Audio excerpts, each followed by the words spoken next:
तो हम web development की शुरुआत करने वाले हैं HTML के साथ और स्पेसिफिकली बात करूं तो HTML5 के साथ। अब HTML क्या है? अगर हमें कोडिंग की शुरुआत करनी है, हमें कोडिंग सीखनी है, प्रोग्रामिंग सीखनी है, तो HTML कोडिंग की दुनिया में वन ऑफ द ईजिएस्ट चीज़ है जिसके साथ हम कोडिंग सीखना शुरू कर सकते हैं। इनफैक्ट कुछ स्कूलों में तो HTML 7th-8th क्लास के अंदर सिखाई जाती है। तो इतना ईजी लेवल से हम स्टार्ट करेंगे अपने वेब डेवलपमेंट की जर्नी को। बात करते हैं HTML की फुल फॉर्म है हाइपर टेक्स्ट मार्कअप लैंग्वेज। यानी ये एक ऐसी लैंग्वेज है जो मार्कअप लैंग्वेज की तरह काउंट होती है। मार्कअप लैंग्वेज यानी HTML बताता है कि एक वेबसाइट के ऊपर जितनी भी चीज़ें लिखी हुई हैं उनका क्या स्ट्रक्चर है और उनकी क्या फॉर्मेटिंग है। मतलब अगर मैं किसी वेबसाइट को देख रही हूँ तो उसके अंदर पैराग्राफ आएगा या फिर एक बटन आएगा या फिर एक हेडिंग आएगी या फिर एक टाइटल आएगा या वहाँ पर मुझे एक इमेज यानी पिक्चर दिखाई देनी चाहिए। ये सारी की सारी चीज़ें HTML हमारे लिए हमें बनाकर देता है, एक ब्राउज़र को समझाता है कि एक वेबसाइट पर चीज़ें दिखनी कैसी चाहिए, उनकी फॉर्मेटिंग कैसी होनी चाहिए। एक चीज हमें ध्यान रखनी है, यहां हम स्टाइल की बात नहीं कर रहे, कलर की बात नहीं कर रहे, फॉन्ट की बात नहीं कर रहे, यहां हम बात कर रहे हैं कि एक्चुअली एक वेब पेज के ऊपर हमें क्या दिखेगा एंड किस फॉर्मेटिंग के अंदर दिखेगा। अब यूजुअली HTML को कोडिंग के अंदर एक हार्डकोर प्रोग्रामिंग लैंग्वेज की तरह नहीं ट्रीट किया जाता, क्योंकि HTML के अंदर ज्यादा कॉम्प्लेक्स चीजें नहीं होती। HTML काफी सिंपल है एंड इनफैक्ट अगर आप एक बच्चे को भी सिखाएंगे तो उसे भी बहुत जल्दी प्रोग्रामिंग जो है वो समझ आने लग जाएगी अगर वो HTML के साथ स्टार्ट करते हैं। सबसे पहले बात करते हैं कि HTML एग्जैक्टली क्या करता है। अगर मैं एक नॉर्मल टेक्स्ट की बात करूं, मतलब मैंने एक सिंपल सा कोई भी सेंटेंस लिखा हुआ है, कोई भी पैराग्राफ लिखा हुआ है, तो वो कुछ ऐसा दिख सकता है। इस तरीके से मैंने एक नॉर्मल टेक्स्ट में काफ़ी सारी चीज़ें लिखी हुई हैं। अब अगर इसी टेक्स्ट के ऊपर मुझे फॉर्मेटिंग लगानी है, फॉर्मेटिंग लगाने का मतलब कि कुछ चीज़ों में मैं बुलेट पॉइंट ऐड करना चाहूँगी, कुछ चीज़ों को, कुछ वर्ड्स को मैं बोल्ड में लिखना चाहूँगी, कुछ वर्ड्स को मैं इटैलिक में लिखना चाहूँगी, कुछ वर्ड्स को मैं अंडरलाइन करके दिखाना चाहूँगी। ये जो लाइन है इसके बाद मैं अगले जो बुलेट पॉइंट्स हैं उनको नेक्स्ट लाइन में स्टार्ट करना चाहूँगी। इसको हम कहते हैं फॉर्मेटिंग, कि सारे टेक्स्ट को एक के बाद एक के बाद एक के बाद एक के बाद सारी इंफॉर्मेशन ना लिखने की बजाय हम एक फॉर्मेटेड और एक बेटर फॉर्म में अपने टेक्स्ट को या अपने डेटा को जब प्रेजेंट करते हैं। तो ये अगर एक नॉर्मल टेक्स्ट है तो इसका फॉर्मेटेड फॉर्म कुछ ऐसा होगा जिसमें शुरुआत में इस तरीके से लाइन लिखी होगी, उसके बाद मैंने बुलेट पॉइंट्स ऐड कर दिए हैं, उसके बाद मैंने जो शुरुआत का एक वर्ड है उसको बोल्ड बनाया है, और यहाँ पर अगर मैं H2O को देखूं जो कि वाटर का मोलिकुलर फॉर्मूला है, उसमें भी 2 जो है वो छोटा है, जबकि अगर आप उसको नॉर्मल टेक्स्ट में लिखेंगे तो H2 उतना ही बड़ा होगा। तो इस तरीके से कौन सी चीज किस तरीके से प्रेजेंट होनी है वो हमें HTML बनाकर देता है। तो एक नॉर्मल प्लेन टेक्स्ट को हम फॉर्मेटेड टेक्स्ट में कन्वर्ट करने के लिए अपने HTML को यूज करते हैं। तो एक तरीके से हम ये समझ सकते हैं कि HTML हमारे ब्राउजर को, यानी क्रोम हो गया, सफारी हो गया, एज हो गया, इन सबको रूल्स बताता है कि अपना जो प्लेन टेक्स्ट है उसको प्रेजेंट कैसे करना है। अब एक बार बात करते हैं एक नॉर्मल गूगल सर्च वाले पेज की। इस पेज पर अगर मैं राइट क्लिक करूं तो मेरे पास काफी सारे ऑप्शंस आते हैं। ये सारे ऑप्शंस मेरे पास मैक के अंदर आ रहे हैं, बट अगर आप विंडोज भी यूज कर रहे हैं, लिनक्स भी यूज कर रहे हैं, तो उसमें भी अगर आप क्रोम के ऊपर हैं तो वहां आपको एक पेज सोर्स का ऑप्शन मिलेगा और एक इंस्पेक्ट का ऑप्शन मिलेगा। सबसे पहले मैं क्लिक करने वाली हूं पेज सोर्स के ऊपर, तो मुझे क्या पता चलेगा, मुझे यहां पर इस पेज का सारा कोड जो है वो मेरे लिए लिखकर आ जाएगा। एंड इसको अगर मैं नोटिस करूं तो यहां पर शुरुआत होती है डॉक टाइप HTML के साथ, यानी ये जो पूरी की पूरी चीज है ये एक HTML की फाइल है, HTML का कोड है जो बताता है कि डेटा को किस तरीके से प्रेजेंट करना है, कि बटन कहां पर आने वाला है, गूगल जो है उसका फॉन्ट क्या होने वाला है, फोटो किस तरीके से होने वाली है। तो ये सारी की सारी चीजें एक ब्राउजर को बताई जाती हैं और HTML फिर इससे सारा का सारा इंफॉर्मेशन निकालता है फॉर्मेटिंग के लिए। यहीं पर अगर वापस अपने गूगल पेज पर आकर मैं राइट क्लिक करके इंस्पेक्ट पर क्लिक करती हूँ तो मेरे लिए कुछ ऐसी सी विंडो खुलती है।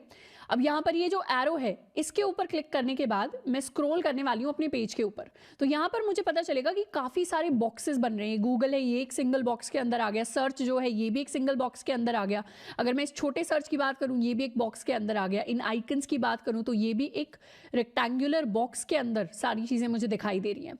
इन रेक्टेंगुलर बॉक्सेस के अंदर चीजें क्यों दिखाई देती हैं उसके बारे में अभी हम डिटेल में पढ़ने वाले हैं जब हम HTML एलिमेंट्स के बारे में बात करेंगे। बट ये एक्चुअली छोटे छोटे एलिमेंट्स हैं जिनसे मिलकर एक पूरा का पूरा हमारा वेब पेज बनता है। एंड यहाँ पर एलिमेंट्स के अंदर सारा का सारा मेरे इस पूरे पेज का HTML का कोड है जो बताता है कि HTML की वजह से ये पेज मुझे किस तरीके से, किस फॉर्मेटिंग में दिखाई देने वाला है। अब बात करते हैं कि किसी भी वेबसाइट के ऊपर अगर मुझे कुछ इन्फॉर्मेशन डिस्प्ले करनी है तो उसको कैसे डिस्प्ले करते हैं। HTML के अंदर एलिमेंट्स नाम की चीज़ें होती हैं, यानी मुझे अगर बताना है कि मेरे वेबसाइट के ऊपर एक पैराग्राफ आएगा या फिर एक इमेज आएगी या फिर मेरे पास कोई हेडिंग आने वाली है, तो उसके लिए हम HTML एलिमेंट्स को क्रिएट करते हैं। HTML एलिमेंट्स वो स्टैंडर्ड एलिमेंट्स होते हैं जो हमारा ब्राउजर पहचानता है। मतलब मेरे ब्राउजर को, क्रोम को पता है कि पैराग्राफ क्या होने वाला है HTML के अंदर, हेडिंग क्या होने वाली है, या फिर अगर मैं इमेज क्रिएट करने की कोशिश कर रही हूँ तो वो क्या होने वाली है HTML के अंदर। तो यूजुअली इन एलिमेंट्स को दिखाने के लिए हम यूज करते हैं HTML टैग्स का। जैसे अगर मैं पैराग्राफ की बात करूं तो पैराग्राफ को HTML के अंदर लिखने के लिए मैं कुछ इस तरीके से P लिखती हूं एंड एंडिंग में इस तरीके से स्लैश के साथ P लिखती हूँ, और ये जो है ये एंगुलर ब्रैकेट्स के अंदर आता है। मतलब लेस देन और ग्रेटर देन वाला जो साइन है उसको हम एंगुलर ब्रैकेट कहते हैं। उसके अंदर अगर मैं P लिख दूं और यहाँ पर ये मेरा स्टार्ट हो जाएगा, ये मेरा एंड हो जाएगा। अब इन टैग्स के अंदर मैं जो भी चीज़ लिखती हूँ, मान लेते हैं मैंने लिखा ABCD, ये जो ABCD है ये पैराग्राफ की तरह मेरी वेबसाइट के ऊपर डिस्प्ले होने वाला है। ऐसे ही अगर मुझे हेडिंग दिखानी है अपनी वेबसाइट के ऊपर तो मैं इसके लिए टैग लिख सकती हूँ। मान लेते हैं मुझे H1 लेवल की हेडिंग दिखानी है। हेडिंग के अंदर भी लेवल्स होते हैं, 6 डिफरेंट लेवल्स। अगर मुझे H1 लेवल की हेडिंग है तो मैं इस तरीके से लिखूंगी H1, और अंदर मैं जो भी हेडिंग लिखने वाली हूं वो एक बड़ी सी हेडिंग की तरह मेरी वेबसाइट के ऊपर दिखाई देने लग जाएगा। तो इस तरीके से डिफरेंट एलिमेंट्स को अगर मुझे क्रिएट करना है तो उनके लिए मुझे डिफरेंट HTML टैग्स को यूज करना पड़ता है, और इन टैग्स का काम होता है मेरी वेबसाइट के स्ट्रक्चर को डिजाइन करना। तो यहां से हमें बेसिक चीज ये याद रखनी है कि अगर मुझे अपनी वेबसाइट के ऊपर, अपने वेब पेज के ऊपर कुछ डिस्प्ले कराना होता है तो उसके लिए हमें चाहिए एलिमेंट्स, एंड डिफरेंट एलिमेंट्स को HTML में क्रिएट करने के लिए हम यूज करते हैं अपने HTML टैग्स का। तो अब डिटेल में बात कर लेते हैं कि HTML टैग्स होते क्या हैं। एक HTML टैग को हम कंटेनर की तरह समझ सकते हैं। मतलब कोई भी कंटेंट, कोई भी चीज, कोई भी टेक्स्ट अगर मुझे डिस्प्ले कराना है एक वेबसाइट के ऊपर तो उसको कंटेन करने के लिए मेरे पास एक कंटेनर होना चाहिए, और इसी कंटेनर को हम टैग कह देते हैं। जैसे अगर एक सिंपल से पैराग्राफ टैग का एग्जांपल लूं, पैराग्राफ टैग को हम कुछ इस तरीके से लिखते हैं जिसमें शुरुआत वाला जो होता है इसे हम कहते हैं ओपनिंग टैग, एंड जो लास्ट में लिखा होता है इसको हम कहते हैं क्लोजिंग टैग। तो यहाँ पर एंगुलर ब्रैकेट्स के अंदर अगर P लिखा है, P का मतलब पैराग्राफ होता है HTML के अंदर, एंड दोबारा से क्लोजिंग टैग के अंदर एंगुलर ब्रैकेट्स हैं बट यहाँ पर एक स्लैश आ जाता है। स्लैश दिखाता है कि ये टैग यहाँ पर खत्म हो रहा है, और इन टैग्स के बीच में जो भी चीज आती है इसे हम कहते हैं अपना कंटेंट। यानी ये जो पूरा का पूरा अंदर का मटेरियल है, अंदर का कंटेंट है, ये एक पैराग्राफ की फॉर्म में अब मेरी वेबसाइट के ऊपर डिस्प्ले होने वाला है। एंड इस opening tag, content and closing tag का जो कॉम्बिनेशन होता है उसको हम एक HTML एलिमेंट कह देते हैं। तो बहुत सिंपल सी हायरार्की है कि HTML टैग्स होते हैं, एक मेरा ओपनिंग टैग होता है, एक मेरा क्लोजिंग टैग होता है, उसके बीच में हमारा HTML का कंटेंट आता है, और टैग्स को और कंटेंट को जब हम मिला देते हैं तो उसे हम एक HTML एलिमेंट कह देते हैं। अब जैसे ही मैं ये चीज लिखूंगी अपने वेब ब्राउजर के ऊपर, अपने HTML डॉक्यूमेंट के अंदर, वैसे ही मेरे पूरा एक वेब पेज क्रिएट हो जाएगा जिसके अंदर एक पैराग्राफ की फॉर्म में दिस इज अ पैराग्राफ वाली लाइन डिस्प्ले होने लग जाएगी। इसी तरीके से मान लेते हैं कि मुझे कोई हेडिंग दिखानी है अपने वेब पेज के ऊपर, तो हेडिंग दिखाने के लिए मैं H1 टाइप की अगर हेडिंग दिखाना चाहती हूँ तो H1 का मैं ओपनिंग टैग लिखूंगी और H1 का मैं क्लोजिंग टैग लिखूंगी, और इस टैग के अंदर जो भी मटेरियल आएगा, मान लेते हैं मैं लिखती हूँ हेडिंग लार्ज, तो ये जो भी मैंने अंदर लिखा है ये सारा का सारा हेडिंग की फॉर्म में मेरे वेब पेज के ऊपर डिस्प्ले हो जाएगा। मुझे अगर किसी वर्ड को बोल्ड दिखाना है, थोड़ा सा हाईलाइट करके दिखाना है, तो बोल्ड के लिए हम HTML में यूज करते हैं B टैग। तो ये मेरा ओपनिंग B टैग हो जाएगा, ये मेरा क्लोजिंग बोल्ड टैग हो जाएगा, और इसके अंदर जो भी मैं लिखूंगी, मान लेते हैं मैंने लिखा बोल्ड वर्ड, तो ये जब डिस्प्ले होगा मेरे वेबसाइट के ऊपर तो ये बोल्ड की फॉर्म में डिस्प्ले होगा। इसी तरीके से अगर मुझे किसी वर्ड को अंडरलाइन करना है तो उसको मैं अंडरलाइन टैग में दिखा सकती हूँ। मुझे किसी वर्ड को अगर इटैलिक में डिस्प्ले करना है तो उसे मैं इटैलिक्स के टैग में डाल सकती हूँ। तो HTML के अंदर बहुत सारे मल्टीपल टैग्स होते हैं। इन टैग्स को मुझे अभी याद करने की जरूरत नहीं है, ये इतने सिंपल टैग्स हैं, इतने इंट्यूटिव टैग्स हैं, और इनको हम इतनी बार यूज करने वाले हैं कि ऑटोमेटिकली हमें याद हो जाएंगे। बस सिंपल सा हमें समझना है कि एक HTML टैग का पार्ट होता है ओपनिंग, क्लोजिंग, एंड उसके अंदर हमारा सारा का सारा कंटेंट आता है। अब हम शुरुआत करने वाले हैं HTML के अंदर कोडिंग की। सबसे पहले यूजुअली हम किसी भी अगर नई प्रोग्रामिंग लैंग्वेज को सीखते हैं तो उसके अंदर हम सबसे पहले एक हेलो वर्ल्ड का प्रोग्राम लिखकर देखते हैं। तो हम भी आज HTML के अंदर एक हेलो वर्ल्ड का प्रोग्राम लिखकर देखेंगे। HTML के अंदर चीजें लिखने के लिए हमें सबसे पहले एक HTML फाइल को क्रिएट करना पड़ेगा। तो जो विजुअल स्टूडियो कोड या कोई भी एडिटर जिसको आपने डाउनलोड किया है, सबसे पहले तो हम उसको ओपन करने वाले हैं। अब यहाँ पर मुझे रीसेंट में काफ़ी सारी चीज़ें दिख रही हैं, हो सकता है ये आपको ना दिखाई दें क्योंकि मैं विजुअल स्टूडियो कोड को बहुत टाइम से यूज़ कर रही हूँ, तो ये मेरी रीसेंट फाइल्स है। बट आपने अगर नया नया इंस्टॉल किया है तो आपके लिए रीसेंट वाला ऑप्शन नहीं आ रहा होगा। शुरुआत हम करेंगे एक न्यू फाइल का ऑप्शन जो आ रहा होगा VS कोड के ऊपर। सबसे पहले हम क्लिक करेंगे न्यू फाइल के ऊपर। मैं स्टार्ट करने वाली हूँ एक टेक्स्ट फाइल के साथ। ये मैंने एक फाइल क्रिएट कर ली है, अभी इसका नाम अनटाइटल्ड है। मैं इसको सेव करने वाली हूँ। इस फाइल को सेव करने के लिए मैं इसका नाम देने वाली हूँ hello डॉट, या इसको मैं कह देती हूँ hello world डॉट HTML। मैंने इसको hello world डॉट HTML के नाम से सेव किया। अब ये जो डॉट HTML है इसको हम एक्सटेंशन कहते हैं। एक्सटेंशन यानी जो लास्ट में एडेड चीज़ होती है। अगर मैं एक HTML की फाइल बनाती हूँ तो मुझे हमेशा लास्ट में डॉट HTML से ख़त्म करना पड़ेगा। अगर मैं जावा की फाइल बनाती तो मुझे लास्ट में डॉट जावा से ख़त्म करना पड़ता। C++ की फाइल बनाती, ये सारी प्रोग्रामिंग लैंग्वेजेस है, तो मुझे डॉट CPP से ख़त्म करना पड़ता। आगे जाकर हम जावास्क्रिप्ट की फाइल बनाएंगे तो हम डॉट JS से फाइल को ख़त्म करेंगे। तो इस तरीके से एक फाइल के एक्सटेंशन को देखकर ही हमें पता चल जाता है कि इस फाइल के अंदर कौन सी लैंग्वेज के अंदर कोड लिखा हुआ है। अगर पाइथन की फाइल है तो उसे हम डॉट .py से ख़त्म करेंगे। यहाँ पर डॉट HTML है यानी ये हमारी HTML की फाइल है। इसका नाम हम कुछ भी रख सकते थे, इसका नाम हम ABCD भी रख सकते थे, इसका नाम मैं अपने नाम से भी रख सकती थी, अपना कॉलेज भी रख सकते थे। यहाँ मैंने इस फाइल का नाम रखा है hello world डॉट HTML। और सबसे ऊपर VS कोड के अंदर दिख भी रहा होगा मेरा यूजर्स फोल्डर है, उसके अंदर श्रद्धा खापरा फोल्डर है, उसके अंदर मेरी ये फाइल क्रिएट हुई है। तो पूरा इस फाइल का पाथ मेरे पास आ गया है। आपके अगर विंडोज सिस्टम है तो उसके ऊपर भी पूरा पाथ आप देख सकते हैं किसी भी HTML फाइल का कि वो कहाँ जाकर क्रिएट हुई है। मैं क्या करने वाली हूँ, मैं क्रिएट करूंगी एक पैराग्राफ टैग। पैराग्राफ टैग को क्रिएट करने के लिए मैंने कुछ इस तरीके से लिखा, ये मेरा ओपनिंग टैग हो गया, ये मेरा क्लोजिंग टैग हो गया। अब यहाँ पर बीच में मैं लिखने वाली हूँ हेलो वर्ल्ड। तो इस तरीके से मैंने एक पैराग्राफ एलिमेंट क्रिएट कर दिया है पूरा, जिसके अंदर ये मेरा ओपनिंग टैग है, फिर मेरा कंटेंट है। कंटेंट में क्या लिखा है मैंने, हेलो वर्ल्ड, एंड लास्ट में आ गया मेरा क्लोजिंग टैग। मैंने कर दिया इसको सेव। अब मुझे देखना है कि इसका आउटपुट क्या आएगा। मतलब मैंने HTML फाइल बनाई है तो इस HTML की फाइल की मदद से एक वेब पेज बनना चाहिए, एक वेबसाइट बननी चाहिए। अब वेबसाइट बहुत बड़ी चीज़ होती है जिसके अंदर फ्रंट एंड आता है, बैक एंड आता है, डेटाबेसेस आते हैं, काफ़ी सारी चीज़ें आती हैं। तो यहाँ पर मैं वेबसाइट वर्ड आपकी सिंप्लिसिटी के लिए यूज़ कर रही हूँ, क्योंकि HTML से वेबसाइट नहीं बनती, HTML से हमारा एक वेब पेज क्रिएट होगा जो एक छोटा पेज होता है पूरी वेबसाइट का। अब यहाँ पर कोड मैंने लिख दिया। अब इसको रन करने के लिए मैं वहां पर जाऊंगी जहां पर मेरी ये फाइल पूरी सेव हुई है। तो मैं सर्च करने वाली हूँ अपने फोल्डर के लिए। ये मेरा फोल्डर ओपन हो गया एंड इसके अंदर अगर अब मैं सर्च करूँ हेलो वर्ल्ड डॉट HTML तो मेरे पास ये मेरी फाइल आ गई है। ये फाइल इस फोल्डर के अंदर क्रिएट हुई थी एंड जैसे ही मैं इस फाइल पर डबल क्लिक करूंगी या इस पर ओपन क्लिक करूंगी तो ये मेरे लिए पूरी वेबसाइट खुल गई। मेरा जो VS कोड का पूरा कोड था, यानी ये वाला जो कोड था, इसने एक वेबसाइट क्रिएट की जो ऐसी दिखती है। ये वेब पेज इसने क्रिएट किया है जो ऐसे दिखता है एंड इसका पाथ भी मुझे ब्राउजर्स में दिख रहा होगा कि यूजर्स वाले फोल्डर के अंदर जाकर, श्रद्धा खापरा फोल्डर के अंदर जाकर ये HTML फाइल क्रिएट हुई है, ये उसका आउटपुट है। तो पैराग्राफ टैग की हेल्प से मेरी जो वेब पेज है उसके ऊपर मैं हेलो वर्ल्ड को प्रिंट करवा पाई। अब सेम चीज़, यानी एक पैराग्राफ टैग मैंने ये लिख दिया, इसी को कॉपी करके सेकेंड लाइन पर मैं क्या कर सकती हूँ, अपना नाम लिख सकती हूँ। मैं यहाँ पर अगर अपना नाम लिखूँ एंड अब अगर इसको सेव करूँ, यहाँ पर तो HTML में मैंने सेव कर दिया। सेव करने के लिए मैंने कमांड S प्रेस किया है, आप कंट्रोल S भी प्रेस कर सकते हैं। यहाँ पर सेव किया और जैसे ही मैं इसको रिफ्रेश करूँगी तो एक पैराग्राफ ने तो हेलो वर्ल्ड प्रिंट करवाया और अगले पैराग्राफ ने नेक्स्ट लाइन पर श्रद्धा खापरा प्रिंट करवाया।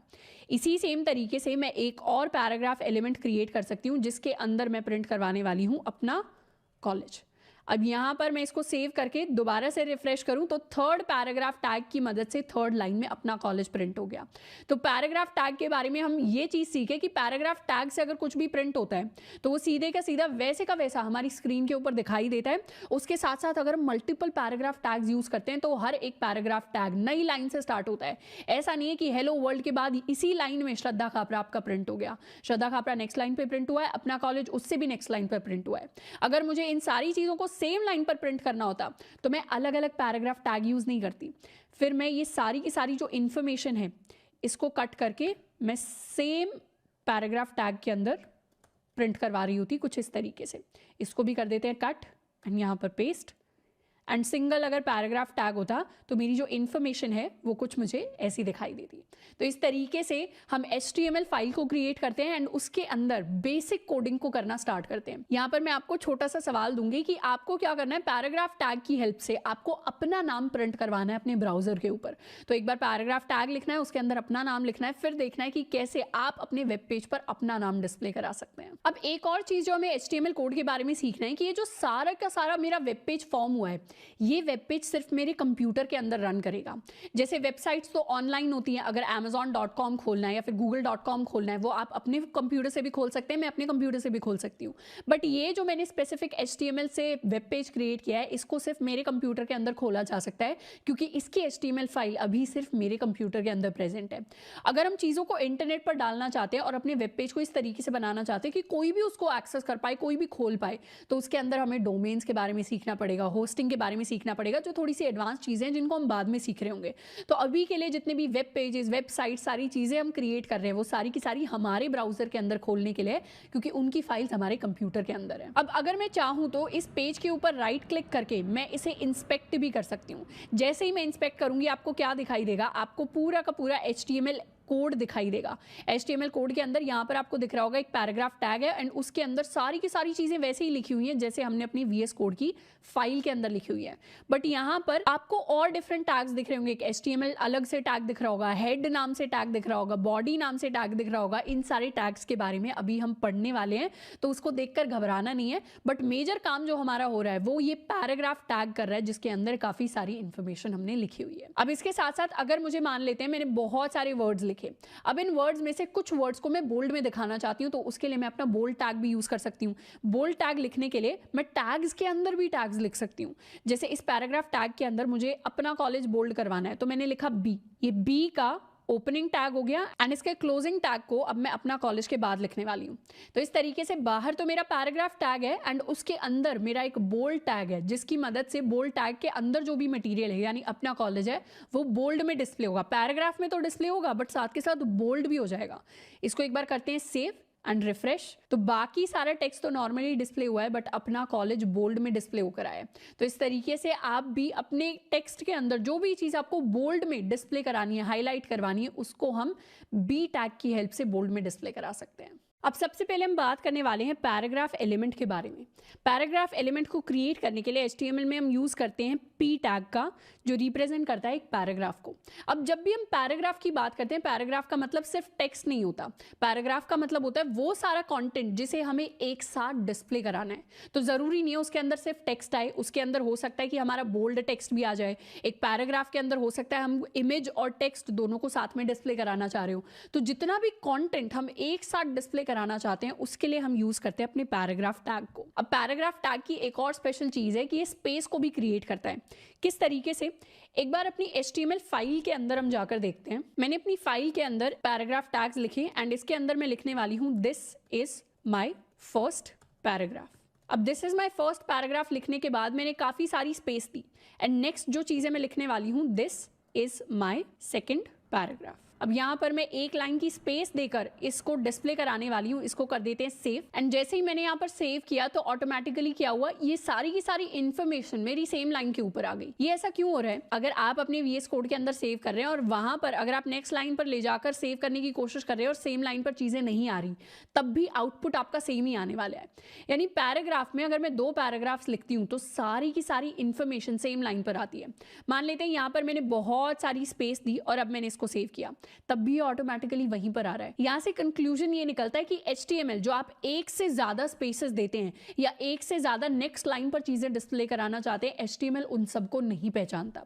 अगर आपने एक सिंगल पैराग्राफ टैग के अंदर चीजें लिखी हैं तो वो सारी की सारी चीजें एक साथ डिस्प्ले होंगी, यानी सिंगल लाइन में डिस्प्ले होंगी, चाहे कितनी भी बड़ी आप लाइन में चीजों को डिस्प्ले करा दें। मतलब मैं सेम चीज को बार बार अगर कॉपी पेस्ट करना चाहूं तो इसको मैं कर लेती हूं सेव एंड अब अगर इसे मैं रिफ्रेश करूं तो सारी की सारी चीज़ें एक के बाद एक के बाद एक के बाद एक डिस्प्ले होंगी। बट मुझे अगर थोड़ी सी स्पेस चाहिए इन चीज़ों के डिस्प्ले होने में, तो मुझे एक नया पैराग्राफ टैग क्रिएट करना पड़ेगा। जैसे यहाँ से अगर मैं आधी इन्फॉर्मेशन को हटा दूँ एंड उसके बाद अगर मैं एक पैराग्राफ टैग लिखूँ तो उसके अंदर मैं ये सारी इन्फॉर्मेशन डिस्प्ले करा सकती हूँ और अब चीज़ें दो डिफरेंट लाइन पर होंगी। तो यूजुअली ये अगर एक सेट ऑफ इन्फॉर्मेशन है और ये अगर मेरा दूसरा सेट ऑफ इन्फॉर्मेशन है और दोनों को अगर मुझे अलग अलग पैराग्राफ्स में डिस्प्ले कराना है तो मुझे दो पैराग्राफ टैग्स का यूज करना पड़ेगा। इसीलिए पैराग्राफ टैग को हम कनेक्टेड या रिलेटेड इन्फॉर्मेशन या कंटेंट को डिस्प्ले कराने के लिए यूज करते हैं। तो ये जो मेरा फर्स्ट पैराग्राफ है इसके अंदर रिलेटेड इन्फॉर्मेशन है, जो मेरा सेकंड पैराग्राफ है इसके अंदर भी रिलेटेड इन्फॉर्मेशन है। अगर आप चाहेंगे कि नहीं सिंगल पैराग्राफ टैग के अंदर मैं तो यहाँ पर इस तरीके से नेक्स्ट लाइन में चीजें लिख दूंगा और ये नेक्स्ट लाइन में ही डिस्प्ले होंगी HTML के अंदर जब मेरा वेब पेज क्रिएट होगा, तो ऐसा नहीं होने वाला। आप चाहे यहाँ पर कितनी भी एक्स्ट्रा स्पेसेस या एक्स्ट्रा लाइन दे दें, HTML उन सबको इग्नोर करता है। HTML सिर्फ टैग्स को पहचानता है। अगर पैराग्राफ टैग के अंदर चीजें लिखी हुई हैं तो एक्स्ट्रा स्पेस या एक्स्ट्रा लाइन HTML आपको ऐड नहीं करने देगा। सारी चीजों को वो इकट्ठा करके एक साथ प्रेजेंट करेगा। इसीलिए मल्टीपल चीजों को दिखाने के लिए, मल्टीपल रिलेटेड कंटेंट को दिखाने के लिए हमें मल्टीपल टैग्स को यूज करना पड़ता है। तो इसको एक बार कर लेते हैं सेव। अब यहाँ पर भी ये जो लास्ट पैराग्राफ है इसको अगर मुझे बोल्ड में दिखाना है तो यहाँ पर मैं बोल्ड टैग का यूज कर सकती हूँ और अपने लास्ट पैराग्राफ को, लास्ट लाइन को, इस पूरी लाइन को मैंने कट किया एंड बोल्ड टैग के अंदर पेस्ट कर दिया। तो अब यहाँ पर ये मेरा नॉर्मल एक पैराग्राफ है, ये मेरा नॉर्मल एक पैराग्राफ है एंड सेकंड पैराग्राफ के अंदर मैंने बोल्ड के अंदर पूरी की पूरी लाइन को लिख दिया है। अब अगर इसे मैं रिफ्रेश करूँ तो ये मेरा फर्स्ट पैराग्राफ प्रिंट हो गया, ये मेरा सेकंड पैराग्राफ प्रिंट हो गया एंड यहाँ पर जो लास्ट लाइन है वो मेरी बोल्ड में रिप्रेजेंट हो गई। एक टैग के अंदर जब हम किसी दूसरे टैग को लिख देते हैं तो इस फिनोमेना को प्रोग्रामिंग की भाषा में नेस्टिंग बोला जाता है। नेस्टिंग, और ये जो मेरे टैग्स हैं इनको हम कहेंगे नेस्टेड टैग्स। तो नेस्टिंग का मतलब होता है जब एक चीज़ के अंदर दूसरी चीज़ आ जाती है। तो एक टैग के अंदर जैसे नेस्ट होता है यानी घोंसला होता है चिड़िया का, तो उसके अंदर चिड़िया के छोटे छोटे बच्चे होते हैं। उसी तरीके से हम इमेजिन कर सकते हैं कि एक बड़ा सा टैग है पैराग्राफ वाला, उसके अंदर मैंने एक और टैग ऐड कर दिया, यानी उसके अंदर मैंने कोई छोटा बोल्ड वाला टैग ऐड कर दिया, इमेज का टैग ऐड कर दिया या कोई और टैग ऐड कर दिया, तो वो मेरा नेस्टिंग का फिनोमेना बन जाएगा। तो इन्हें हम अपने नेस्टेड टैग्स कहेंगे। नेक्स्ट एलिमेंट जिसके बारे में हम HTML के अंदर सीखने वाले हैं ये हमारे हेडिंग एलिमेंट्स। यानी अगर मुझे अपने पेज के ऊपर डिफरेंट हेडिंग्स क्रिएट करनी होती हैं तो उसके लिए ऑलरेडी टैग्स हमारे पास होते हैं। हमारे पास 6 डिफरेंट हेडिंग टैग्स होते हैं HTML के अंदर। इन्हें हम H1 से लेकर H6 तक लेकर जाते हैं। यानी एक टैग होता है मेरा H1 जो डिस्प्ले करता है सबसे बड़ी हेडिंग, यानी इसके अंदर जो भी चीज़ आप लिखेंगे ABCD अगर मैंने लिखा तो ये सबसे लार्जेस्ट साइज में डिस्प्ले होगा हेडिंग की टर्म्स में। दूसरा टैग होता है मेरे पास H2, तीसरा टैग होता है H3, चौथा टैग होता है मेरे पास H4, पांचवा होता है मेरे पास H5 एंड 6 टैग मेरे पास होता है H6। एंड ये साइज में नीचे की तरफ डिक्रीज होते चले जाते हैं। मतलब अगर आपको सबसे छोटी हेडिंग देनी है तो वो H6 में आएगी और सबसे बड़ी हेडिंग देनी है तो वो मेरे पास H1 में आएगी। तो ये 6 different levels of section headings को रिप्रेजेंट करते हैं। इसका एक एग्जांपल हम कैसे देख सकते हैं कि हेडिंग किस तरीके से रिप्रेजेंट होती है। अगर मैं अपने ब्राउजर के ऊपर जाऊं और मान लेते हैं मैंने एक पेज खोला एवेंजर्स विकिपीडिया के नाम से, मैंने इस पेज को खोला। अब इस पेज में ये जो द एवेंजर्स, ये जो टाइटल लिखा हुआ है, ये मेरी सबसे बड़ी हेडिंग है। अब इससे छोटी हेडिंग क्या होगी, ये तो मेरी सबसे बड़ी हेडिंग हो गई, मेरी एक लेवल छोटी हेडिंग हो जाएगी ये प्लॉट। उसी सेम लेवल पर ये कास्ट आ जाएगी। तो H1 हेडिंग के अंदर अगर मुझे लिखना है तो मैं अपने मेन टाइटल को लिखूंगी। उसके बाद नेक्स्ट जो सबसे बड़ी हेडिंग है यानी ये जो प्लॉट हो गया या फिर ये जो कास्ट हो गया, इसको मैं H2 के अंदर लिखूंगी। अब H2 के अंदर भी अगर मुझे और कोई सब हेडिंग देनी है तो उसे मैं H3 में लिखूंगी। एंड इस तरीके से डिफरेंट लेवल्स ऑफ हेडिंग को हम क्रिएट करते हैं। जैसे अगर मैं अपनी HTML फाइल की बात करूं तो यहां मैं लिख सकती हूँ H1, ये मेरा ओपनिंग टैग हो गया, ये मेरा क्लोजिंग टैग हो गया। अब इसके अंदर मैं अपनी मेन हेडिंग को लिख सकती हूँ। यह है मेरी मेन हेडिंग, मान लेते हैं मेरी मेन हेडिंग है एवेंजर्स। तो इस तरीके से मैंने अपनी मेन हेडिंग को डिस्प्ले कर दिया। अब अगर इनकी छोटी सब हेडिंग्स मुझे डिस्प्ले करनी है तो अब मैं सारी की सारी जो सब हेडिंग्स होंगी उनको H2 के अंदर डिस्प्ले करूंगी। जैसे अब मैं अपने एवेंजर्स के नाम लिख सकती हूँ, यहाँ मैं नाम लिख सकती हूँ आयरन मैन का। अगर जिन्हें एवेंजर्स के बारे में नहीं पता, ये कुछ रैंडम नाम है जो मैं लिख रही हूँ। यहाँ पर मैं थॉर लिख सकती हूँ, नेक्स्ट लाइन में जाकर मैं हल्क लिख सकती हूँ। तो इस तरीके से अगर अब मैं अपने वेब ब्राउज़र की बात करूँ तो मेरे पेज के ऊपर जो मेन हेडिंग है वो बड़ी डिस्प्ले हो रही है क्योंकि इसे मैंने H1 में लिखा था, एंड जो H2 में लिखी गई हेडिंग्स हैं वो H1 वाली हेडिंग से थोड़ी सी छोटी है साइज में। तो H1 में हम अपनी मेन हेडिंग लिखेंगे और H2 में उससे छोटी। सेम वे में अगर मैं लिखना चाहूँ H3 में, तो यहाँ पर अगर मैं कुछ भी डिस्प्ले कराऊं तो वो और छोटे फॉन्ट में डिस्प्ले होगा। तो ये मेरी और छोटी हेडिंग आ गई है। अब H1, H2, H3 ये सारी की सारी जो हेडिंग्स है इनका अपना एक डिफॉल्ट साइज होता है। H1 वाली हेडिंग हमेशा सेम डिफॉल्ट साइज की प्रिंट होगी, H2 वाली हेडिंग हमेशा सेम डिफॉल्ट साइज में हमें पेज के ऊपर दिखाई देगी, H3 वाली हेडिंग भी सेम डिफॉल्ट साइज में हमें पेज के ऊपर दिखाई देगी। इसी तरीके से 6 हेडिंग्स के लिए 6 डिफॉल्ट साइजेस पहले से ही डिफाइंड होते हैं। एंड यूजुअली जब हम CSS लिख रहे होंगे, यानी अपनी वेब पेज का जब हम स्टाइल डिफाइन कर रहे होंगे, तो उसके अंदर हम बाकी के टेक्स्ट के लिए तो फॉन्ट चेंज कर सकते हैं, बट यूजुअली जो मेरी H1 वाली हेडिंग होती है, H2 वाली हेडिंग होती है, H3 वाली हेडिंग होती है, हेडिंग्स के लिए हम उनका फॉन्ट साइज चेंज नहीं करते, क्योंकि बाय डिफॉल्ट जब पहले से ही वो फॉन्ट साइज डिफाइन किया गया है तो हम HTML के जो बाय डिफॉल्ट रूल्स हैं उसके साथ इतना ज़्यादा नहीं खेलते। तो मैक्सिमम केसेस में हम हेडिंग्स का डिफॉल्ट साइज चेंज नहीं कर रहे होंगे, जो उनका डिफॉल्ट साइज है हम उसे वैसा ही रखते हैं। एंड अगर हमें अच्छे से अपने HTML प्रोग्राम को लिखना है तो HTML कोड के अंदर, फाइल के अंदर यूजुअली हमारे पास एक ही H1 टैग होता है। ऐसा नहीं है कि मल्टीपल H1 टैग्स को हम डिस्प्ले कराएंगे। तो H1 टैग एक ही होता है। अपने H2 टैग्स को हम मल्टीपल रख सकते हैं डिपेंडिंग अपॉन हम कौन से लेवल की बात कर रहे हैं अपने पेज के ऊपर। अब अगर मैं चाहूं तो यहाँ पर हेडिंग टैग्स मैंने लिखे हुए हैं, इनके साथ मैं अपने पैराग्राफ टैग को मिक्स कर सकती हूँ। This is a paragraph. इस तरीके से मैं एक पैराग्राफ टैग को हर एक हेडिंग के बाद लिख सकती हूँ। इसको कर लेते हैं सेव एंड इसको करते हैं रिफ्रेश। तो यहाँ पर ये मेरी मेन हेडिंग आ गई, ये आई है मेरे पास H1 की हेल्प से। उसके बाद मेरे H2 की हेल्प से डिस्प्ले होना चाहिए ये वाली लाइन। तो H2 की हेल्प से ये डिस्प्ले हुआ है, फिर एक पैराग्राफ, फिर एक हेडिंग 2, फिर एक पैराग्राफ, फिर एक हेडिंग 2, फिर एक पैराग्राफ। तो हमें सीधा देखकर पता चल रहा है कि पैराग्राफ का टेक्स्ट साइज छोटा होता है और हेडिंग्स यूजुअली पैराग्राफ के टेक्स्ट साइज से बड़ी होती हैं। अगर मैं यहाँ पर H2 की जगह H6 भी लिख देती, मतलब जो मेरी स्मॉलेस्ट हेडिंग है, इसको अगर करें सेव एंड रन, सारी हेडिंग्स फॉन्ट साइज में पैराग्राफ से बड़ी नहीं होती, बट मोस्टली हेडिंग्स जो हम यूज कर रहे होते हैं प्रैक्टिकल लाइफ में वो हमारे पैराग्राफ से बड़ी होती हैं, क्योंकि पैराग्राफ को यूजुअली अपना related content and normal text display कराने के लिए यूज किया जाता है, जबकि हेडिंग्स को जो मेन चीज होता है, जो मेन टाइटल होता है, उसको डिस्प्ले कराने के लिए यूज किया जाता है। अब सबसे पहले सॉल्व करने वाले हैं हम अपना प्रैक्टिस क्वेश्चन 1। प्रैक्टिस क्वेश्चन 1 हमें कह रहा है कि जो भी इमेज हमें दी हुई है यहाँ पर, इसे हमें रिक्रिएट करना है यूजिंग आर HTML टैग्स। तो अगर इस इमेज को ध्यान से देखें तो हम यहाँ पर पता लगा सकते हैं कि कौन सी चीज़ कैसी चल रही है। अगर मैं सबसे टॉप की बात करूँ, यानी इस एवेंजर्स की बात करूँ, तो मुझे थोड़ा बहुत आइडिया लग रहा है कि ये मेरी जो है हेडिंग होने वाली है। ऑब्वियसली हमने अभी तक 3 ही टैग्स को देखा है, एक हेडिंग वाले टैग्स को देखा है, एक हमने पैराग्राफ टैग को देखा है, एक हमने बोल्ड टैग को देखा है। तो इन्हीं तीनों टैग्स के जो कॉम्बिनेशन है उससे हम अपने क्वेश्चन को सॉल्व करने वाले हैं। तो जो मेरी टॉप लेवल हेडिंग है ये मेरी H1 लग रही है। इससे जो नीचे लेवल की हेडिंग्स है, यूजुअली H1 के बाद H2 होता है, तो इसको भी हम H2 रख रहे होंगे, इसको भी हम H2 रख रहे होंगे एंड इसको भी हम H2 रख रहे होंगे।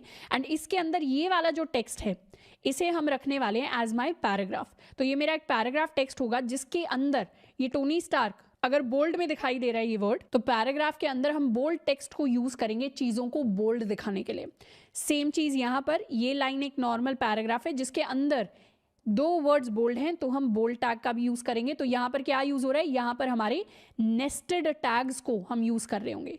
यहाँ पर भी अपने नेस्टेड टैग्स को, यानी टैग के अंदर जब दूसरा टैग आ जाता है उसको हम नेस्टिंग कह देते हैं। ये भी मेरा पैराग्राफ एंड बोल्ड टैग का कॉम्बिनेशन है। तो इस तरीके से मैंने पहचान लिया कि कौन कौन सी इन्फॉर्मेशन को कौन कौन से टैग की हेल्प से मुझे डिस्प्ले कराना है। अगर मैं HTML में ना लिखकर नॉर्मली यहाँ पर पेन पेंसिल से लिखना चाहूँ तो मैं क्या लिख सकती हूँ, मैं लिख सकती हूँ, मेरा कोड कुछ ऐसे में होने वाला है। सबसे पहले तो मैं H1 टैग लिखूंगी, उसके बाद मैं लिखूंगी अपने एवेंजर्स को, यहाँ पर मेरा H1 टैग क्लोज हो जाएगा। उसके बाद मैं क्या लिखूंगी, अपना H2 टैग लिखूंगी। H2 टैग के अंदर मैं आयरन मैन लिखने वाली हूँ, यहाँ पर मेरा H2 टैग क्लोज हो जाएगा। थर्ड में मैं लिखने वाली हूँ एक पैराग्राफ टैग। पैराग्राफ टैग के अंदर लिखूंगी also goes by the name, मतलब ये सारी जो इन्फॉर्मेशन है also goes by the name, ये सारी की सारी मैंने यहाँ पर लिखी अपने पैराग्राफ टैग के अंदर। एंड ये टोनी स्टार्क क्योंकि बोल्ड में है तो इसके लिए एक और टैग मैं लिखूंगी, इसे मैं येलो से हाईलाइट कर देती हूँ। यहाँ पर मैं लिखूंगी B एंड यहाँ पर लिखने वाली हूँ टोनी स्टार्क, और ये मेरा क्लोज हो जाएगा बोल्ड टैग। एंड यहाँ पर क्लोज हो जाएगा मेरे पास मेरा पैराग्राफ टैग।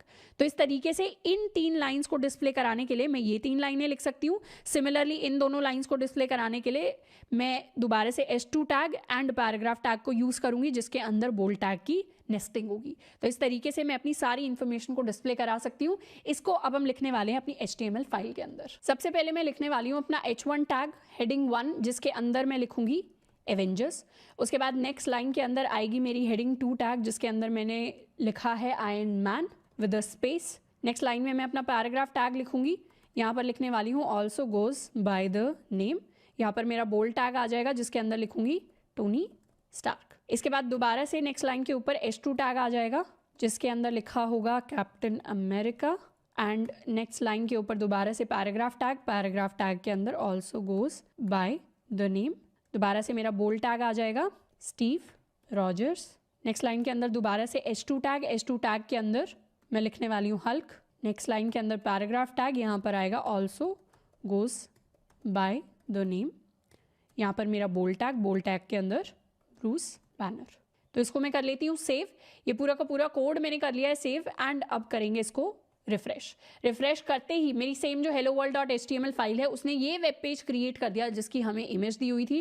पूरी की पूरी सारी की सारी चीज़ें सेम लेवल पर सेम तरीके से डिस्प्ले हुई हैं। अब अगर मैं चाहूँ तो इस पेज को इंस्पेक्ट भी कर सकती हूँ। इंस्पेक्ट करके क्या होगा, ये जो पूरा का पूरा कोड मैंने यहाँ VS कोड में लिखा हुआ है, ये मुझे मेरे ब्राउजर के अंदर भी दिख रहा है। मतलब पैराग्राफ टैग के अंदर मैंने इस तरीके से कुछ लिखा था, फिर बोल्ड टैग के अंदर टोनी स्टार्क लिखा था, फिर अगले हेडिंग H2 लिखी थी, फिर पैराग्राफ टैग के अंदर दोबारा से इस तरीके से इन्फॉर्मेशन लिखी थी, फिर मैंने स्टीव रॉजर्स लिखा था बोल्ड टैग के अंदर। तो ये सारी चीज़ें मुझे मेरे एलिमेंट्स के अंदर इंस्पेक्ट करने के बाद भी दिखाई देती है। अब एक और स्पेशल चीज़ है मेरे इंस्पेक्ट फीचर के अंदर। अगर मैं यहाँ पर चाहूँ तो एवेंजर्स को चेंज करके, इस टाइटल को चेंज करके मैं यहाँ पर अगर लिख दूँ शक्तिमान, तो इसको मैं जैसे ही एंटर करूंगी क्या होगा, मेरे H1 टैग में चेंजेस आ जाएंगे। ये चेंजेस मेरे VS कोड के अंदर नहीं आएंगे। VS कोड के अंदर HTML फाइल में जो मैंने लिखा है वो वैसे का वैसा लिखा रहेगा। बट चेंज कहाँ आया, चेंज आया सिर्फ ब्राउजर के अंदर। मतलब यहाँ पर जो चीज़ मैंने चेंज कर दी वो वैसी ही वैसी मुझे वेब पेज के अंदर चेंज होकर दिखाई देने लगती है। पर ये चेंजेस परमानेंट नहीं होते, ये चेंजेस टेम्पररी होते हैं, जो सिर्फ आपके ही कंप्यूटर में आपको चेंज होकर दिखता है। जैसे अगर मैं यहाँ एवेंजर्स वाला मेरा विकीपीडिया पेज है, विकीपीडिया पेज को भी जाकर मैं इंस्पेक्ट कर सकती हूँ। जैसे ही मैंने इंस्पेक्ट किया, यहाँ पर मैं ढूंढ सकती हूँ ये एवेंजर्स वाली हेडिंग कहाँ लिखी हुई है। ये एवेंजर्स वाली हेडिंग लिखी हुई है यहाँ पर मुझे दिख रहा है। ये भी मेरा एक H1 टैग है, जिसके अंदर काफ़ी सारी और इन्फॉर्मेशन है, बट यहाँ दी एवेंजर्स लिखा हुआ है। अब इस दी एवेंजर्स को चेंज करके मैं यहाँ पर लिख सकती हूँ अपना नाम। मैंने यहाँ पर लिख दिया श्रद्धा खापरा। जैसे ही मैंने इसको एंटर किया, क्या हुआ, अब विकीपीडिया का जो पेज है उसका नाम चेंज होकर अब मेरा नाम हो गया। यहीं पर चाहती तो मैं इसको चेंज करके लिख सकती थी अपना कॉलेज, तो ये चेंज होकर हो गया।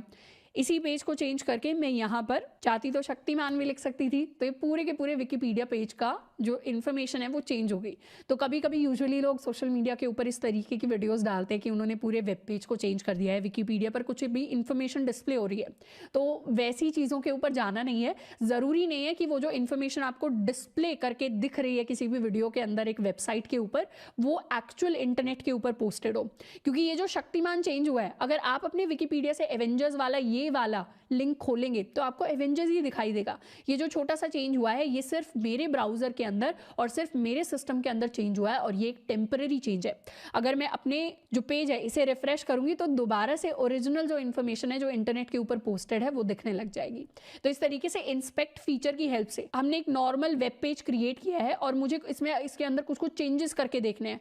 मुझे अगर चेंज करके देखना है कि टोनी स्टार्क की जगह अगर मैं यहाँ पर भी आयरन मैन लिख देती तो मेरा पेज कैसा दिखाई देता, तो वो चेंजेस मैं साथ के साथ ब्राउजर में करके चेक कर सकती हूँ, इंस्टेड ऑफ कि पहले मैं VS कोड की फाइल में चेंज करूँ फिर यहाँ पर आकर मैं रिफ्रेश करूँ। तो ये जो फीचर है इंस्पेक्ट का, ये हमारे बहुत ज़्यादा काम आएगा जब हम CSS को पढ़ रहे होंगे, या जब हम और ज़्यादा कॉम्प्लेक्स फीचर्स को अपने वेब पेज के अंदर ऐड कर रहे होंगे, क्योंकि हम तभी के तभी अपने सारे चेंजेस को वेब पेज के ऊपर देख पाएंगे। नेक्स्ट चीज़ जिसको HTML के अंदर हम पढ़ने वाले हैं, ये है हमारा HTML का बॉयलर प्लेट कोड। HTML या किसी भी और प्रोग्रामिंग लैंग्वेज के अंदर बॉइलर प्लेट कोड कहने का मतलब होता है वो कोड जो हमेशा हम HTML का कोड लिखने से पहले अब से लिखने वाले हैं।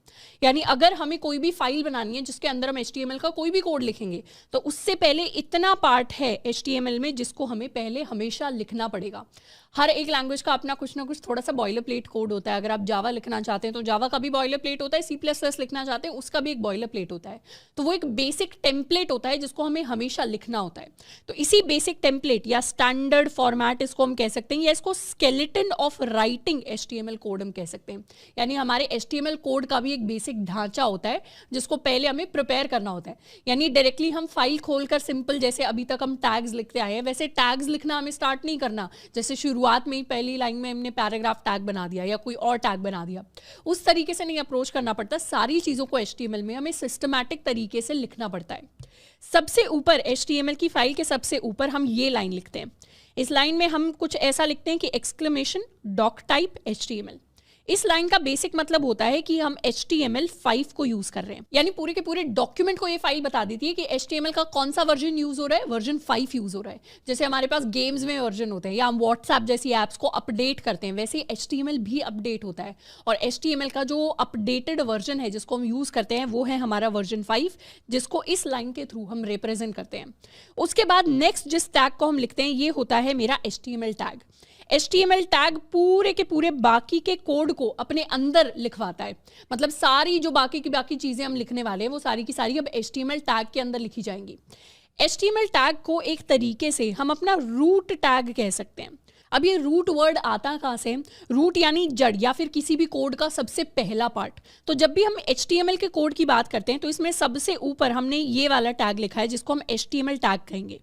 HTML टैग के अंदर हमने ये वाला टैग लिखा है जिसको हम हेड टैग कहेंगे। तो HTML के अंदर इस तरीके का एक हायरार्कियल स्ट्रक्चर बनता है। हेड टैग के अंदर मैंने ये वाला टैग लिखा है जिसको हम टाइटल टैग कहेंगे। तो इस तरीके से लेवल वाइज लेवल हम अपने टैग्स को अरेंज कर सकते हैं और इसी अरेंजमेंट को हम हायरार्कियल अरेंजमेंट कहते हैं। हायरार्कियल यानी जिसमें लेवल्स आते हैं। जैसे हमारे घर पे हमारे दादाजी होते हैं, दादाजी के नीचे पापा वाली जनरेशन आती है, पापा वाली जनरेशन के नीचे हमारी जनरेशन आती है।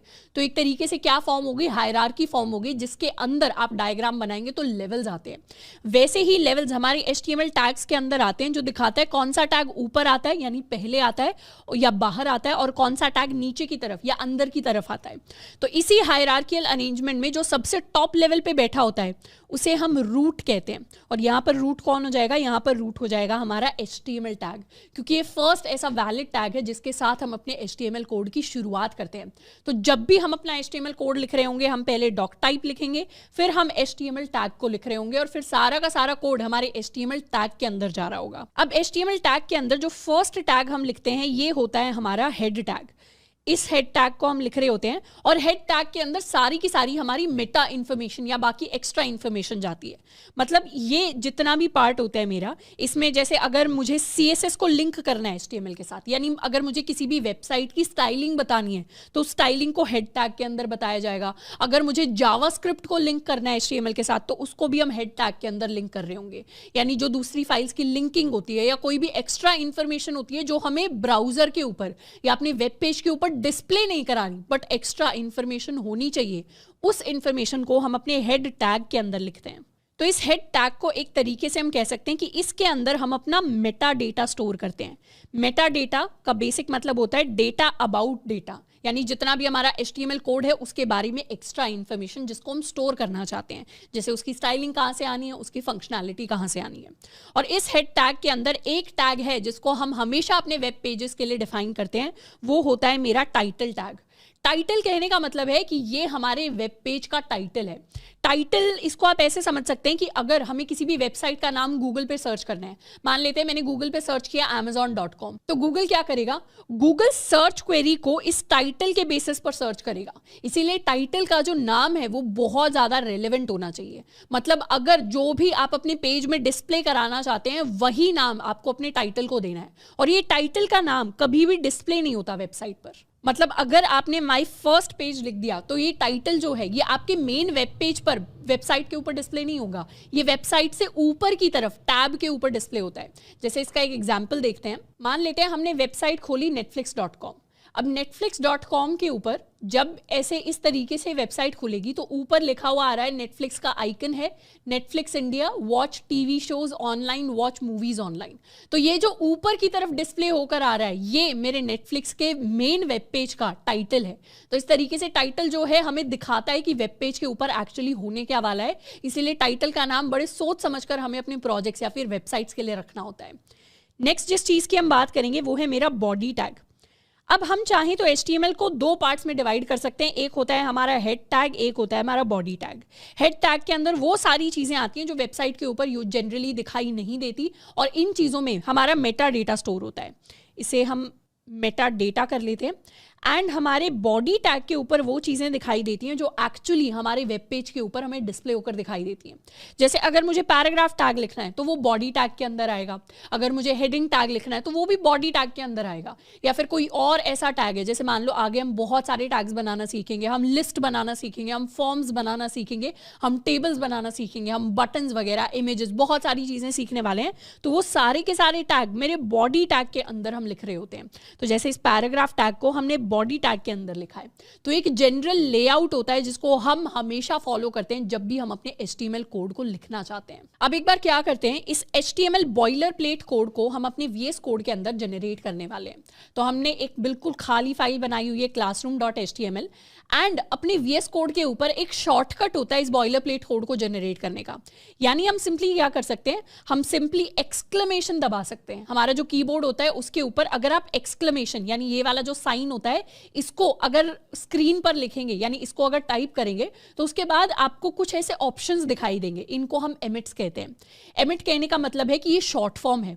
अगर आपने VS कोड के अंदर HTML फाइल है उसके अंदर एक्सक्लेमेशन लिखा तो मतलब आप VS कोड को बता रहे हैं कि मैं बॉयलर प्लेट कोड जनरेट करना चाहता हूं या चाहती हूं। और इनफैक्ट HTML आपको दिखाएगा भी कि एमिट एब्रीविएशन, कि आप इस तरीके का कुछ कोड है जिसको जनरेट करने की कोशिश कर रहे हैं। और सिंपली अब आप क्या कर सकते हैं, या तो ये जो ब्लू लाइन हाईलाइट हो रही है आप इस पर क्लिक कर सकते हैं, नहीं तो आप एंटर या फिर अपना जो हमारे मैक के ऊपर होता है रिटर्न, एंटर या रिटर्न में से कुछ भी प्रेस कर सकते हैं, नहीं तो ईजिएस्ट ऑप्शन है कि आप इस ऑप्शन ब्लू लाइन पर क्लिक कर दीजिए। तो क्लिक करने से क्या हुआ, मेरा सारा का सारा बॉयलर प्लेट कोड HTML ने, VS कोड ने ऑटोमेटिकली जनरेट कर दिया। और ये कैसे जनरेट हुआ, ये जनरेट हुआ with the help of emits. Emit क्या होते हैं, एमिट हमारी शॉर्ट फॉर्म्स होती हैं। VS कोड के अंदर प्री इंस्टॉल्ड आती हैं, या कुछ और कोड एडिटर अगर आप यूज कर रहे होंगे तो काफी कोड एडिटर्स के ऊपर प्री इंस्टॉल्ड एमिट्स होते हैं। अगर एमिट आपके VS कोड के ऊपर काम नहीं कर रहा है, या आप कोई और कोड एडिटर यूज कर रहे हैं उसके ऊपर काम नहीं कर रहा, तो कोई परेशानी की बात नहीं है। आप चाहें तो ये पूरा का पूरा जो कोड है इसको टाइप भी कर सकते हैं खुद से, तो टेंशन लेने की बात नहीं है। अगर एमिट वर्क भी नहीं कर रहा तो भी आप HTML का कोड रन कर सकते हैं। अब एमिट ने ऑटोमेटिकली ये सारा का सारा कोड जनरेट कर दिया। कैसे, एक शॉर्ट फॉर्म मैंने लिखी एक्सक्लेमेशन, उससे मेरा पूरा कोड जनरेट हो गया। तो एमिट्स हमारे बहुत काम के होते हैं, एंड आगे जाके हम और भी एमिट्स के बारे में पढ़ेंगे। अभी के लिए अपने बॉयलर प्लेट कोड पे ध्यान देते हैं। सबसे पहली लाइन मुझे बताती है कि मैं HTML5 को यूज कर रही हूँ। सेकेंड लाइन के अंदर HTML में कुछ ऐसा मुझे दिखाई दे रहा है, language lang is equal to en। इस लाइन का बेसिक मतलब ये होता है, ये जो एक्स्ट्रा लाइन आई है HTML टैग के अंदर, इसका बेसिक मतलब होता है कि हम कौन सी लैंग्वेज दिखाना चाह रहे हैं अपने पेज के ऊपर। हम इंग्लिश लैंग्वेज को यूज करना चाह रहे हैं। अब मल्टीपल लैंग्वेजेस हैं जिसको आप HTML के अंदर यूज कर सकते हैं। आप चाहें तो फ्रेंच यूज कर सकते हैं, जर्मन, पर प्राइमरीली हम इंग्लिश को यूज करते हैं। उसके बाद मेरा हेड टैग है, उसके अंदर ये 2-3 एक्स्ट्रा टैग्स आपको दिख रहे होंगे जो क्या देते हैं, जो मुझे मेटा इन्फॉर्मेशन देते हैं। मेटा इन्फॉर्मेशन यानी वो इन्फॉर्मेशन जो डेटा के बारे में ही है, ऐसी इन्फॉर्मेशन जो दिखाई नहीं देती बट एक्स्ट्रा आकर स्टोर हो जाती है। तो यहाँ पर उसी तरीके की कुछ इन्फॉर्मेशन है। यहाँ पे मुझे बताया हुआ है हम कौन सा कैरेक्टर सेट यूज कर रहे हैं, कैरेक्टर सेट यानी इंग्लिश के कैरेक्टर सेट का यहाँ पे नाम लिखा हुआ है। एंड इस तरीके की और भी एक्स्ट्रा इन्फॉर्मेशन है स्क्रीन साइजेस के बारे में, जो बेसिकली मेरा व्यू पोर्ट होता है। बट ये एक्स्ट्रा चीज़ें हैं, इस पर ज़्यादा ध्यान हमें देने की जरूरत नहीं है। ये मेरा टाइटल है, उसके बाद मेरा हेड टैग खत्म हो जाता है, फिर मेरा बॉडी टैग आ जाता है। तो इस तरीके से हम अपने HTML का जो लेआउट है बेसिक उसको कर सकते हैं। एंड उसके अंदर अब बॉडी टैग के अंदर हम एक पैराग्राफ टैग लिख सकते हैं। Let's call it hello world. Hello world हमने लिख दिया पैराग्राफ टैग के अंदर, और टाइटल में हम लिखने वाले हैं my boiler plate code. Safe. अब अगर ब्राउजर में जाकर इसे रिफ्रेश करें तो इस तरीके की कुछ चीजें अपीयर होंगी। मतलब जो हेलो वर्ल्ड मैंने पैराग्राफ टैग के अंदर लिखा था वो मेरी स्क्रीन पर, मतलब विंडो पर, वेबसाइट के ऊपर मुझे दिखाई देगा, और माय बॉयलर प्लेट कोड, ये वो लाइन है जिसको मैंने टाइटल के अंदर लिखा था, वो मुझे ब्राउजर के ऊपर टैब पर दिखाई देती है। तो ये डिफरेंस होता है टाइटल और बॉडी टैग के कंटेंट के अंदर। अब जब भी हम अपना HTML कोड लिखेंगे ना, वैसे तो हम चाहें तो इसे इसी सिमिलर लेआउट के अंदर छोड़ सकते हैं, पर थोड़ी थोड़ी चीज़ें हैं जिनको हम कर सकते हैं जो हमारे कोड को और ज़्यादा रीडेबल बनाती है। जैसे एक चीज़ जो हम कर सकते हैं कि जैसे ही HTML टैग के अंदर कोई और टैग आ रहा है या किसी भी टैग के अंदर कोई और टैग आ रहा है तो उसको हम एक टैब की स्पेस दे देंगे। यानी यहाँ पर मैं जाऊँगी और इसको थोड़ी सी स्पेस दे दूँगी, यानी मैंने टैब प्रेस किया अपने कीबोर्ड के ऊपर, एंड इन चारों को भी जाकर मैं थोड़ी सी टैब की स्पेस दे दूँगी, इसको भी टैब की स्पेस दे दी, एंड इस तरीके से क्या होगा, मेरा लेआउट बहुत सुंदर दिखेगा। सेव कर लेते हैं। तो इससे मुझे पता चल रहा है कि यहाँ पर अगर स्पेस है तो मतलब मेरा हेड टैग मेरे HTML टैग के अंदर आता है। मेटा और हेड के बीच में स्पेस है तो मतलब मेरा मेटा वाला टैग मेरे हेड टैग के अंदर आ रहा है। एंड इसी तरीके से पैराग्राफ और बॉडी टैग में स्पेस है तो पैराग्राफ टैग बॉडी टैग के अंदर आ रहा है। तो ये जो एक्स्ट्रा स्पेस हम सामने की तरफ देते हैं इसको कहते हैं इंडेंटेशन। मैं आपको लिख के भी बता देती हूँ, काफ़ी इंटरेस्टिंग वर्ड है, इसको कहते हैं हम इंडेंटेशन। इंडेंटेशन का बेसिक मतलब होता है प्रॉपर स्पेसिंग, और इंडेंटेशन एक अच्छे प्रोग्रामर की, एक एक्सपीरियंस प्रोफेशनल प्रोग्रामर की निशानी होती है कि वो अच्छी तरीके से स्पेस देते हैं अपने कोड के अंदर और कोड काफ़ी ज़्यादा रीडेबल बनता है। तो जैसे जैसे मैं अगर स्पेसिंग दूँ आने वाले चैप्टर्स के अंदर, हमें वैसे वैसे फॉलो करना है और उसी तरीके की हमारी अच्छी आदत बिल्ड होती चली जाएगी।